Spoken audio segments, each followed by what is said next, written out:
العفو فاعف عني. اعوذ باللہ من الشیطان الرجیم، بسم اللہ الرحمن الرحیم۔ شروع کرتے ہیں اس بابرکت اللہ سبحانہ تعالیٰ کے نام سے جو زمین اور آسمان کا مالک ہے، جو ہم سب کو بنانے والا ہے اور ہم سب سے بہت محبت کرتا ہے، اور اسی نے رمضان المبارک ہم کو دیا ہے، اور اسی رمضان المبارک میں ایک رات بھی دی ہے جو کہ 1000 مہینوں سے افضل ہے، بہترین ہے، جس میں فرشتے اترتے ہیں سلامتی کے ساتھ، اور یہ رات صبح تک سلامتی ہی سلامتی ہے۔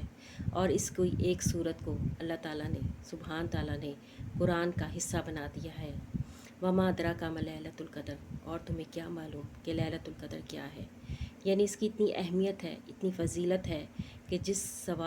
سوال اللہ سبحان تعالیٰ قرآن میں کر رہا ہے تو اس کا جواب کیا ہوگا، اس کو ہم شاید ڈھونڈ بھی نہ سکیں۔ بس اللہ سبحان تعالیٰ سے دعا ہے کہ وہ اس رات تک ہمیں پہنچا دے، اور اس رات میں ہماری کی جانے والی عبادت کو اپنی رحمت کے ساتھ قبول کر لے۔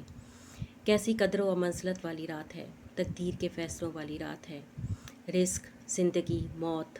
کی تقسیم کی رات ہے، 1000 مہینوں سے بہتر اور افضل رات ہے۔ فرشتے اس رات آسمان سے سلامتی لے کے اترتے ہیں، ہر طرف نور ہی نور ہوتا ہے۔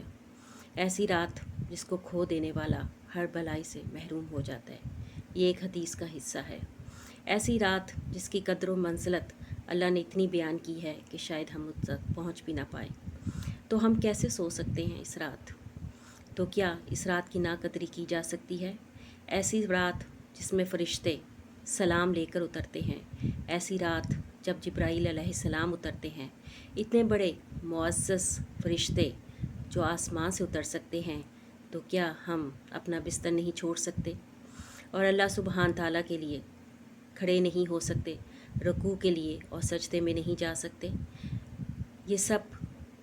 بہت بڑی نعمتیں ہیں، بہت بڑی باتیں ہیں، ان تک پہنچنا آسان کام نہیں ہے، لیکن جس کے دل میں اللہ سبحانہ تعالیٰ کی محبت ہے اور جو مومن ہے وہ ان چیزوں کو سمجھ لیتا ہے، اور اس کے لیے اپنی نیند اور کوشش جاری، نیند کو قربان کر کے اپنی کوشش کو اللہ تعالیٰ کی رضا حاصل کرنے میں لگا دیتا ہے۔ اس رات میں خاص طور پر آپ نے حضور صلی اللہ علیہ وآلہ وسلم کی دعا جو انہوں نے حضرت عائشہ کو بتائی تھی، وہ آپ نے پڑھنی ہے، اللہم انک عفو کریم تحب العفو فاعف عنی، کہ بے شک اللہ سبحانہ تعالیٰ معاف کرنے کو پسند کرتا ہے اور ہم اس سے معافی مانگتے ہیں۔ اس دعا کو آپ چلتے پھرتے، اٹھتے بیٹھتے اور خاص طور پر عبادت کرتے وقت ضرور مانگیں، اور اس عبادت اور اس دعا کو اپنی زندگی کا حصہ بھی بنا لیں۔ جب کبھی آپ سے کوئی غلطی ہو جائے، کوئی گناہ ہو جائے، تو بس آپ یہ پڑھ لیا کریں، اور بے شک وہ اس چیز سے محبت کرتا ہے، معاف کرنے کو محبت کرتا ہے، تو وہ کیوں نہ اپنے بندے کو معاف کرے گا۔ ان دنوں میں جو کہ آخری عشرہ ہے، الحمدللہ وہ سٹارٹ ہو چکا ہے، آپ نے بہت سے کام کرنے ہیں۔ بہت سے کاموں سے مراد یہ ہے کہ اس میں آپ نے نفل جتنے ہو سکتے ہیں پڑھیں، قرآن پڑھیں، اس کا ذکر کرتے رہیں، چلتے پھرتے اٹھتے بیٹھتے، بہت زیادہ نہیں، بس سبحان اللہ پڑھ لیں، الحمدللہ پڑھ لیں، اور درود شریف، درود ابراہیمی تو افضل ہے ہی، لیکن اگر آپ صلی اللہ علیہ وآلہ وسلم بھی پڑھ رہے ہیں تو وہ بھی بہت افضل ہے۔ اور اسی طرح صدقہ جتنا دے سکتے ہیں اللہ سبحانہ تعالیٰ کی راہ میں دیں، یہ ایک تجارت ہے، اور وہ کئی گنا آپ کو واپس کرتا ہے، کیونکہ وہ بہت شرم والا ہے اور غفور اور شکور ہے۔ اس بات سے اسے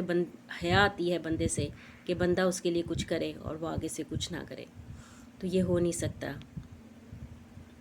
نوافل سے آپ تھک جائیں تو اللہ کا ذکر شروع کر دیں، الحمدللہ، سبحان اللہ والحمدللہ ولا الہ الا اللہ واللہ اکبر، لا الہ الا اللہ وحدہ لا شریک لہ لہ الملک ولہ الحمد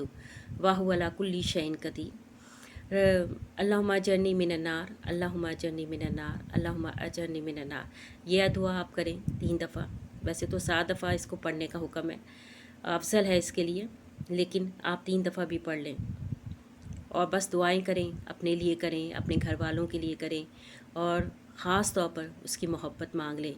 افضل دعا یہی ہے کہ آپ اللہ سبحانہ تعالیٰ کو کہیں کہ اللہ سبحانہ تعالیٰ، میں آپ کو آپ سے مانگتی ہوں، آپ کی محبت مانگتی ہوں، ایسی زبان مانگتی ہوں جو آپ کا ذکر کرتی رہے، ایسی آنکھوں کی بصیرت مانگتی ہوں جو کہ آپ کے نام کو، آپ کے ذکر کو اور آپ کے قرآن کو دیکھ کر نہ تھکے، اور اس کائنات پہ غور و فکر کرنے والا بنا دے، ہر اس عمل تک پہنچا دے جو آپ کی رضا میں شامل ہے، جس سے آپ راضی ہو جائیں۔ مخلوق کی محبت، خاص طور پر ان کی محبت جن سے تو محبت کرتا ہے، ان کی محبت میرے دل میں پیدا کر دے۔ فلسطین کے لیے دعا مانگیں بہت زیادہ، اسرائیل کو اللہ تعالیٰ سبحان تعالیٰ نیست و نابود کرے اور اس پہ فلسطین پہ اپنا خاص کرم اور رحم فرمائے۔ بہت سی دعائیں ہیں اپنے والدین کے لیے، رب ارحمہما کما ربیانی صغیرا۔ کوئی بھی دعا مانگنی شروع کریں تو سب سے پہلے اپنے والدین کے لیے دعا مانگیں، پھر اپنے بچوں کے لیے اپنے بچوں کے لیے دعا مانگیں کہ وہ آپ کی آنکھوں کی ٹھنڈک بنا دے، اور یہ دعائیں مانگتے رہیں۔ اور اس کے علاوہ دین اور دنیا کی دعائیں مانگیں، دونوں میں اللہ تعالیٰ ربنا آتنا فی الدنیا حسنۃ وفی الآخرۃ وقنا عذاب القبر وعذاب النار، قبر کے عذاب سے پناہ مانگیں۔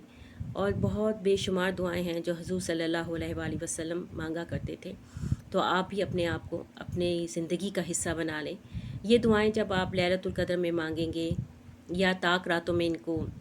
ان کی بار بار ڈرلنگ کریں گے، تو انشاءاللہ تعالیٰ بعد میں بھی جب رمضان گزر جائے گا آپ کی زبان کا حصہ بن جائیں گی، اور اٹھتے بیٹھتے اکثر آپ کو یاد آیا کریں گی، اور اللہ سبحانہ تعالیٰ آپ کے زبان سے یہ الفاظ نکلواتا رہے گا تاکہ آپ اس کی بخشش